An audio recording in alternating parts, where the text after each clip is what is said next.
لیکن کب بنے گا؟ دوہرا رہا ہوں تاکہ پچھلی مجلسیں آپ کے ذہن میں یاد آ جائیں۔ فرمایا پہلی شرط یہ لا یمسہ الا المطہرون، جب تک تو خود کو پاک نہیں کرتا تب تک تو طہارت کے میدان میں داخل نہیں ہو سکتا۔ پہلا درجہ یہ ہے کہ اپنے کپڑوں کو پاک و پاکیزہ رکھا کر، دوسرا درجہ یہ ہے کہ اپنے جسم کو پاک و پاکیزہ رکھا کر، تیسرا درجہ یہ ہے کہ ہمارا چاہنے والا وہ ہوتا ہے جو ہمیشہ دائم الوضو رہتا ہے، ہمیشہ وضو کی، کیونکہ وضو نور ہے۔ جب تو وضو کی حالت میں رہتا ہے، اب اس حالت میں موت آ جائے یا نیند آ جائے، دونوں حالت عبادت میں چلا جاتا ہے۔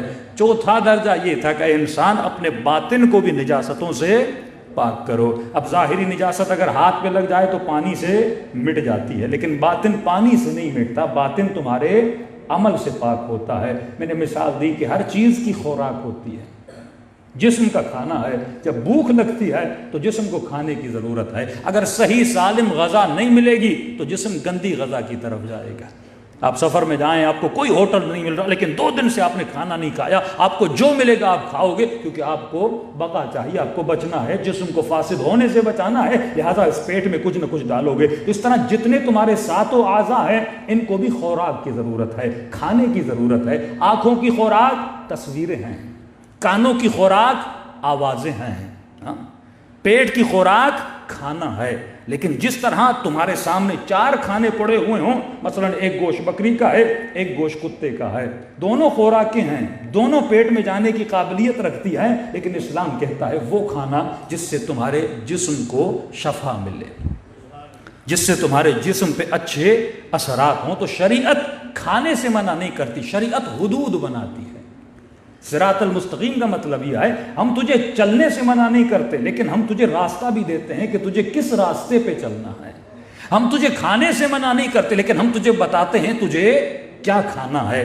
ہر چیز تجھے نہیں کھانی، کیونکہ تو حیوان نہیں ہے، تو انسان ہے۔ میں نے ایک مثال دی تھی کہ مثلا آپ مثال لے لیں بھینس کی، بھینس کھانا کھاتی ہے لیکن بھینس کو یہ نہیں پتا ہوتا کہ میں کس کا کھا رہی ہوں۔ اگر اسے بھوک لگے گی وہ مسجد کا چارہ بھی کھا لے گی، اگر اسے بھوک لگے گی تو مالک کی زمین سے بھی گھاس کھائے گی، اور اگر اسے بھوک لگی تو کسی ہمسائے کی زمین سے بھی جا کے کھا لے گی۔ اس میں یہ تمیز نہیں ہے کہ یہ میرا ہے یہ غیر کا ہے۔ اگر تو بھی یہ تمیز نہ رکھے تو حیوان سے بدتر ہو جائے گا۔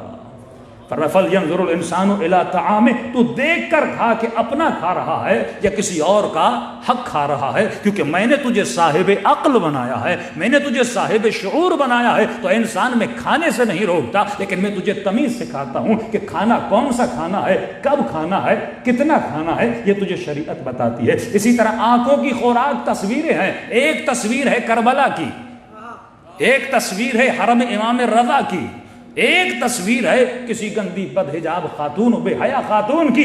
اب یہ تینوں خوراکیں ہیں، یہ تیرا کام ہے کہ تو سلیکٹ کیا کرتا ہے، تو کھاتا کیا ہے، تو کون سی تصویر اٹھاتا ہے۔ پھر ہم نے بتایا انسان کیوں ایسی تصویروں کو چنتا ہے، کیونکہ اس کے اندر عجیب عجیب سے جذبات ہیں، اس کے اندر شہوت ہے، اس کے اندر بھوک ہے۔ جب آپ اس کی بھوک کو حلال ذریعے سے اس کا پیٹ نہیں بھرو گے تو یہ کہاں جائے گا؟ حرام غذاؤں کی طرف جائے گا۔ بھوک تو بجھانی ہے اور کسی بھی صورت میں بجھانی ہے، لہٰذا اگر تم، یہ والد کی ذمہ داری تھی، اگر اولاد کو حلال چیزیں فراہم نہیں کرو گے یہ آٹومیٹیکلی حرام چیزوں کی طرف جائیں گے۔ اور ہم نے کہا معاشرہ بے انتہا غذا دے رہا ہے آپ کے بچوں کو، فلموں کی صورت میں، گندی تصویروں کی صورت میں، گندے ڈراموں کی صورت میں، مختلف گندے معاشرے کی صورت میں یہ زمانہ آپ کے بچوں کو خوراک دے رہا ہے، یہ غذا فراہم کر رہا ہے۔ لیکن اگر مسلمان اور امام کا چاہنے والا اپنے بچوں کے لیے حلال غذا فراہم نہ کرے تو اولاد کیا ہو جائے گی؟